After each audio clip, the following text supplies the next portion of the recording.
Hello, my friends, hello, and welcome once again to stately Vaughan Manor, where, well, it's that time of the week. It's time for my weekend reading report. Yes, it's my weekend reading report. Probably my favorite thing to do, as far as my videos go, is my weekend reading report, where I go through all the stuff I've read, all the stuff I'm going to read, anything that might have shown up here at the manor, just floating in as things sometimes do. So let's jump right into it, Roger.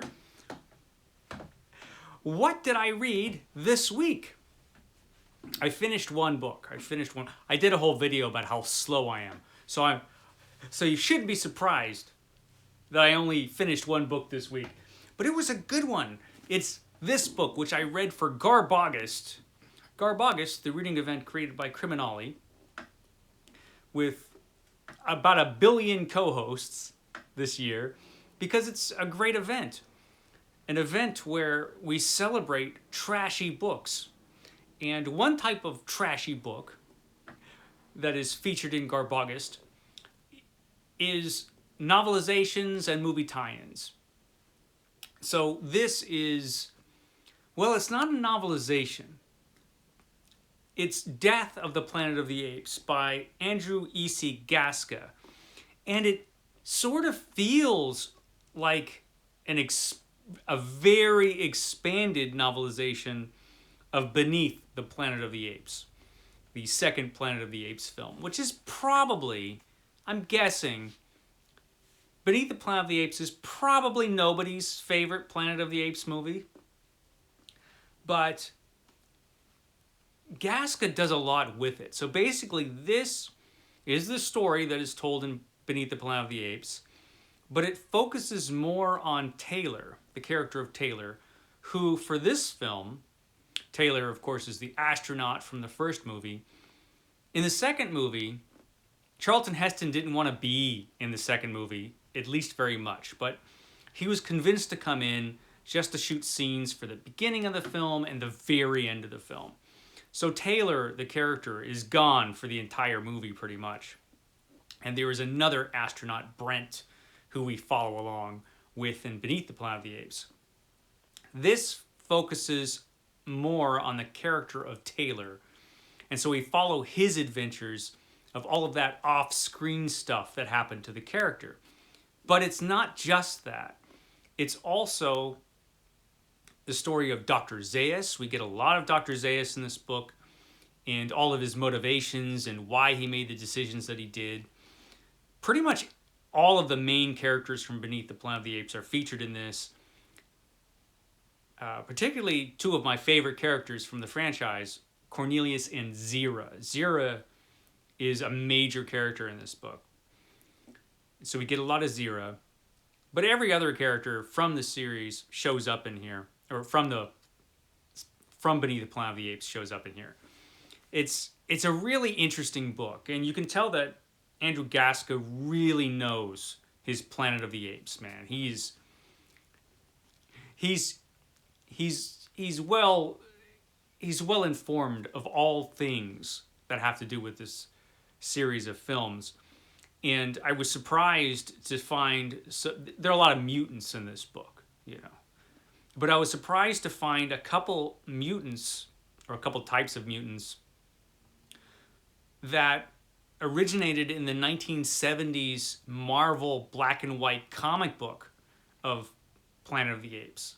And so it's like, wow, that came out of left field. But I remember these guys from reading that comic book when I was a kid. And so that was cool. I mean, there's cool stuff like that in here. And also, in Escape from the Planet of the Apes, Zira, Cornelius, and another scientist, they all blast off from this Planet of the Apes and they go back in time. And that is all explained because that all happened off screen as well. And this book goes into the details of how that happened. So there's a lot of stuff going on in this. So if you're a fan of these films, and I am a huge fan of Planet of the Apes, like huge. If you're a fan of these films, you're probably going to like this book because it's well written. It's paced really well. It's just a good book. And very entertaining. So there you go. Death of the Planet of the Apes. And I read this along with Gareth from Books, Songs, and Other Magic, but I haven't heard his final verdict on the book yet. So I'm not sure exactly what he thought of it. Keep an eye on his channel, Books, Songs, and Other Magic, and you will probably find out. So yeah, Death of the Planet of the Apes. That was good. So I finished that. And there's still a few days left for August, for Garb August. So even though this isn't trashy at all, I started Tarzan and the Jewels of Opar. Edgar Rice Burroughs' Tarzan and the Jewels of Opar. I'm moving right along with reading all of these great Edgar Rice Burroughs books in the order that they were written. And so this was the next book to pop up, Tarzan and the Jewels of Opar, the 5th Tarzan novel. Really good book so far. And I am only 42 pages in. But this will take no time at all to read, because Edgar Rice Burroughs books, man, you just fly through these because they're so fantastic. And this was a good one. I remember this being a good one. I've read this a couple times. And so, yeah, I know it's good. But it has all that stuff in it that you want in a Tarzan novel. It has a lost world, has dastardly villains, all kinds of cool stuff in it. So, yeah, Tarzan and the Jewels of Opar. I'll talk more about it when I've gotten past page 42. But so far, it's just as good as I remember it being. So there's that. So that's what I actually read for books. I read a lot of comic books. I'm still doing my the challenge, the world's finest challenge, where I read Superman and Batman every day. So the Golden Age, Superman Omnibus, I am that far on this. And this one I'm taking forever on, because I'm reading these Batman stories from the 50s, and they're all very short. But I'm making progress, I've got that much left. I really just ought to, if I ever find the time, I'll just sit down and finish this. But it's excellent. It's really interesting. They had a lot of challenges in producing this comic, because these stories were written after the panic, the 1950s panic, and the terrible book Seduction of the Innocent, which talked about how terrible comic books were. And Batman was actually a target in that book, because, the claim was made that Batman and Robin had some sort of pervy relationship going on, which is, absurd, but, So they had to be careful.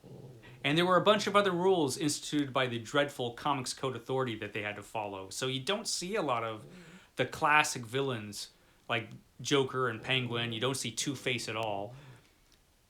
So they had to get creative, and they did. And their solution was often just to write these really interesting mystery stories, where Batman is indeed a detective. And there's all kinds of other weird stuff going on. When you don't have a mystery story, you have some sort of giant monster or alien or something popping up. So it's interesting stuff. Also read another couple stories from The World's Finest Volume 2, The Silver Age World's Finest Volume 2, which was pretty fun.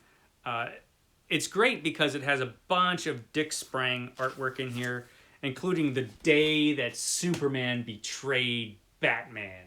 The day Superman betrayed Batman. You see him dragging Batman in. He's arrested his pal Batman. What a jerk. It all makes sense in the story. And it was pretty good. I read a couple of these, so that was good. And I'm doing the Sunday comics, where every Sunday I will read a stack of comics and drink coffee. Probably too much coffee I drink, but that's okay.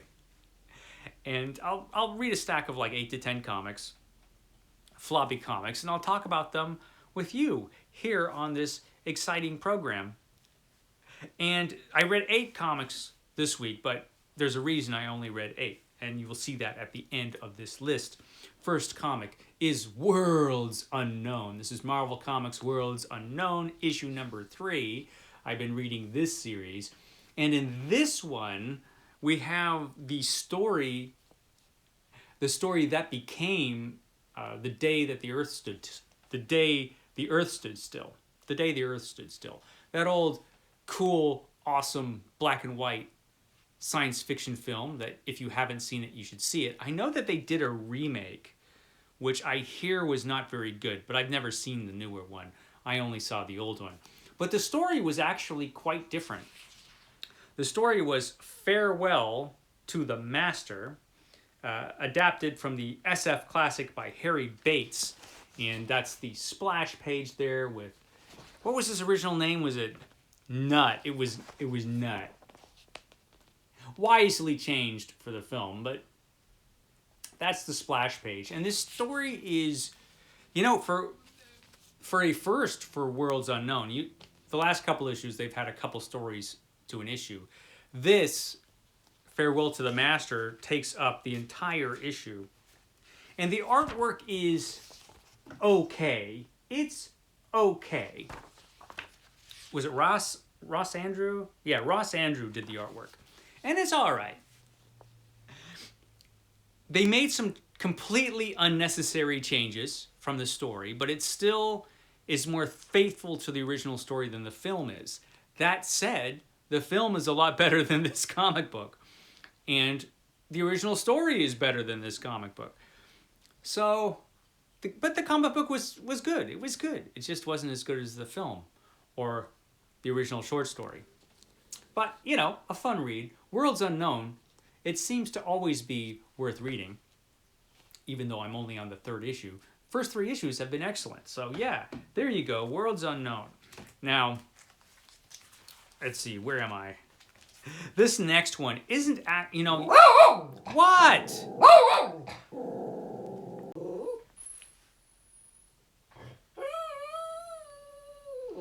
Rhonda refused to be on camera. She ran across the room. You could stop now. Anyway, where was I? Oh, yes.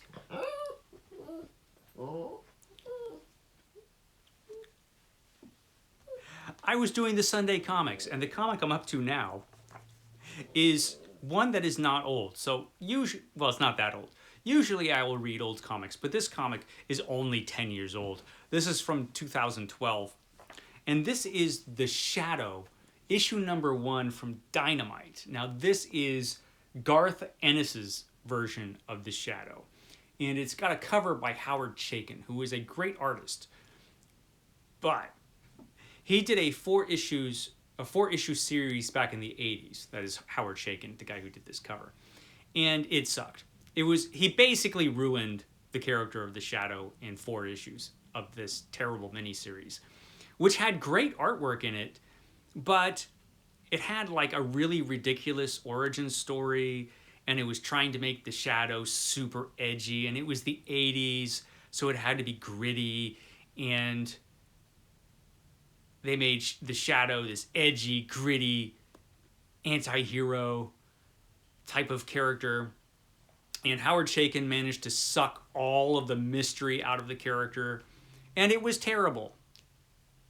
At least I thought so. Because, this is a character I like an awful lot. This issue is not quite that bad.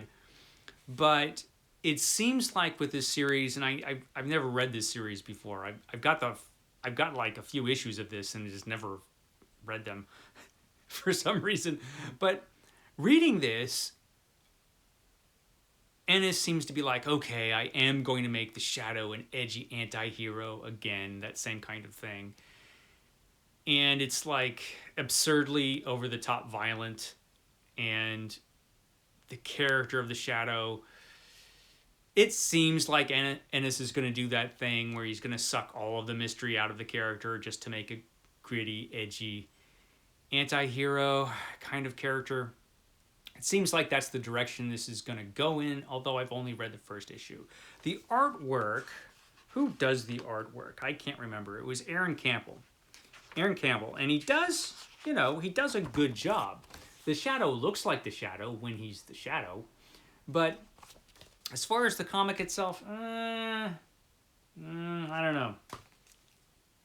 doesn't seem like it's going to be where it was. It's been 10 years. It doesn't seem like the Shadow that, we Shadow aficionados know from the pulp magazines. The next comic I read was a masterpiece. It was Where Monsters Dwell. Where Monsters Dwell, number 10. Where Monsters Dwell, number 10. Human fools, you cannot defy Gigantus. You can't defy Gigantus, the demon from the depths.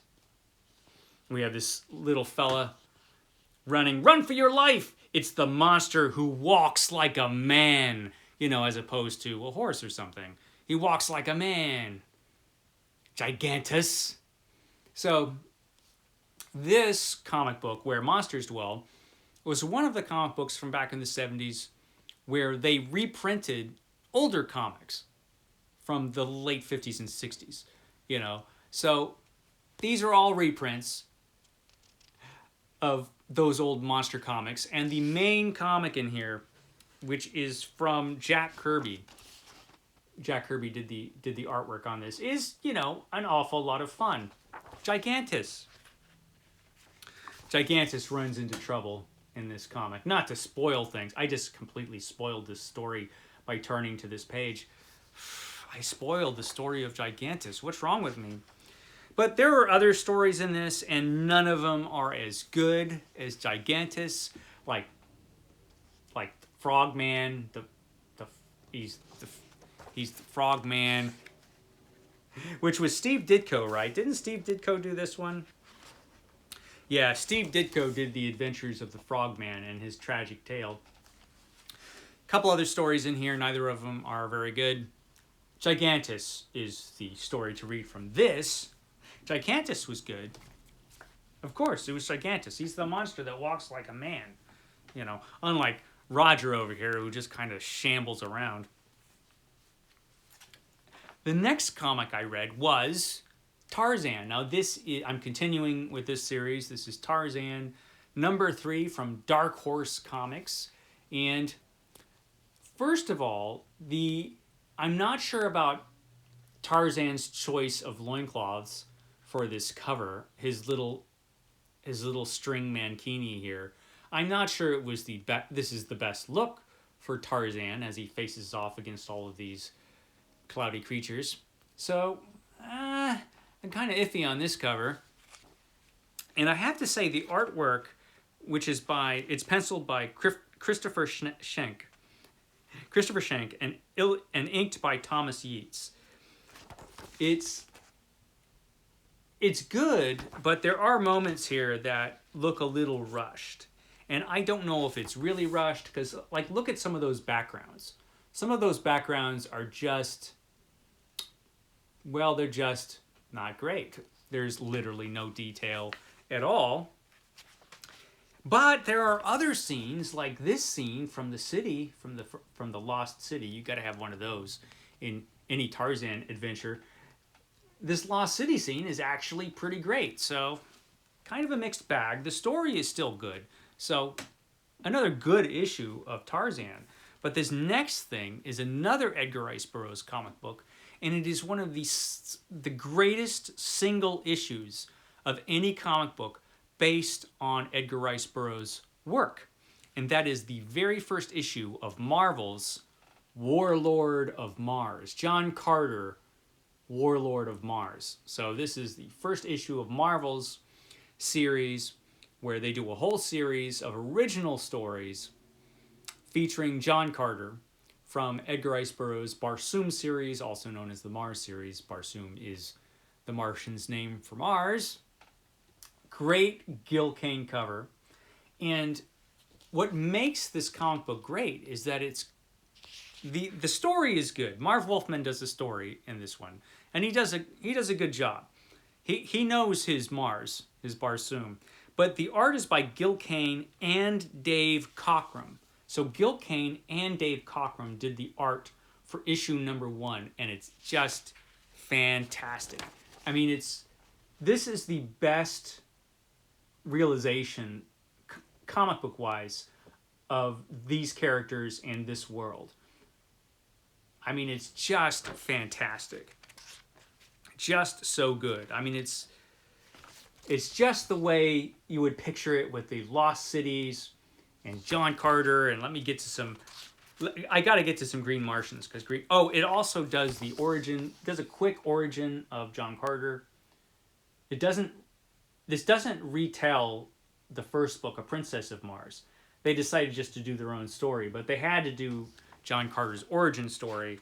So they do explain the way he gets to Mars, and it's beautifully done by Gil Kane. I mean, Gil Kane is really the perfect person to do this series. I can't think of anybody who could do as well. So yeah, we got some Green Martians there, and they all look perfect. There's Dejah Thoris there, looking exactly like you pictured Dejah Thoris, or at least exactly as I pictured Dejah Thoris when I read Edgar Rice Burroughs' original novel. I mean, this issue is fantastic. Beautiful, beautiful work. Unfortunately, while the artwork continues to be good, it's never as good as it is in this, because for some reason that combination of Gil Kane and Cockrum, two great artists, I mean, it's fantastic. It's a fantastic combination which just works beautifully for this series. So we get... Gil Kane fortunately stays on the book for a while, for a few issues from what I remember. I'm going to reread all of these. But Gil Kane stays on these issues for a while, but the inking was inconsistent. So the inking, I think in the next few issues, I can't remember who did the inking. It's good, but it's not this good. And there's some inking in this series which is hit and miss. I think I remember Cockrum coming back and doing a few issues on his own, which were really good. So you see more Dave Cockrum in this series. But like I said, the art is never as good as it is here. This is the best single issue, I believe, of this series. Maybe I'll change my mind rereading it, but probably not. This is just fantastic. So there's that. This next thing is really cool. This is Marvel Super Special number 22. Marvel Super Special number 22, Blade Runner. Blade Runner with a fantastic Steranko cover. Great cover by Steranko, who did some great, he's the very famous comic book artist who did some great paperback covers. He did a great line of covers for The Shadow, and he did an excellent job for this Blade Runner comic. The official adaptation of the new science fiction thriller starring Harrison Ford. It was new. It was the new science fiction thriller. And I remember this. I remember reading this when I was a kid. I haven't read this since, what was it, was it 82 when this came out, or 83? It was 82. So I was 11. I haven't read this since I was 11. And because of the way things worked out, I read this long before I saw the film. I didn't see the film until it came out on I never saw this in the theaters, so I didn't see it until it came out on VHS, video cassette. So whenever that was, that must have been when I first saw Blade Runner. And that was, of course, the original version of Blade Runner. Now every movie has to have like 5 different versions, like 6 different director's cuts, and there's a final cut and whatever. This is, of course, based on the original cut of the film, which for a long time was the only version of the film you could see. And in the original version, there was Harrison Ford doing this narration through the whole movie, which is cut from the other versions of the film. But it was there in the original version. No matter what you think of it, it was there. And so they do that in this comic, where they do Deckard's his narration over the whole thing. And the artwork, well, actually, a lot of great people did this super special, this Marvel Super Special. It was adapted by Archie Goodwin. So the story was good. And it was penciled by Al Williamson and Carlos Garzon. Inked by Al Williamson. So it looks fantastic. just a great comic book version of this film. And you can tell that they had a ton of reference material. They had a lot of photos from the movie. They had to have, because, you know, there's so much stuff that is just straight out of the film. And it's adapted, and it works really, really well as a comic book. And if you're a Williamson fan, as I am, you know, he drew a bunch of great science fiction comic books for EC Comics, you know, weird science and weird fantasy and all those. Just a great artist from the Silver Age of comics. And, you know, he was still doing great work. I mean, look at that. That's awesome. So, yeah, I had a good time reading Blade Runner. Works really well as a comic book. So, yeah, and I don't know. I think this probably came out like this. It probably came out in maybe 2 regular comic book sized issues. But I don't know if this has ever been reprinted. Has this ever been reprinted? I don't know that it has. I can't remember ever seeing it. And a lot of these old movie adaptations, I've got to say the right word, otherwise I'll get criticized. A lot of these movie adaptations, I don't think a lot of them have been reprinted just because, you know, of rights issues. But if you could find this thing, it's excellent. It was a lot of fun. So yeah, Blade Runner, Marvel Super Special, number 22. That was cool. Now, we are coming up on Sumerian September. Sumerian September, only a few days away. I think it's Friday. I think Friday is when it arrives on the scene. So I had to read some Conan. And so I've got Conan the Adventurer, number 2, White Death. No, it's not cocaine or heroin. No, Conan wasn't that barbaric. He didn't have that kind of problem. This was an okay issue. It wasn't as good as the first issue, but still pretty cool. And I liked the artwork in it. Now, this is written by Roy Thomas. Raphael Cannon is the artist. All of this, I think, takes place in Samaria. Conan is about to leave Samaria to go on his wandering adventures, and he has some last-minute trouble. So he's got to be about 15 when this story takes place. But it's excellent stuff. I mean, it's a good Roy Thomas Conan comic book story. This series didn't last very long, Conan the Adventurer. It was the follow-up to Conan the Barbarian. And again, I don't know if this has ever been reprinted. If it has, I don't know about it. Maybe Dark Horse did, but I don't think I ever saw it. It's worth reprinting though. So maybe Titan Books will reprint this. I don't know. We will see. This other thing I read though was super cool, also with Sumerian September in mind, and that was from the great series The Savage Sword of Conan. The Savage Sword of Conan. So, a black and white comic magazine that Marvel Comics did back in the 1970s, it went up into the 90s, actually, this series. It lasted a long time. And Marvel did a lot of black and white magazines of this type. Savage Sword lasted the longest, of course. And it lasted longer than all the others, actually. It was all alone, I think. I don't know if they were doing any other black and white magazines of this type by the time the last issue of Savage Sword of Conan showed up.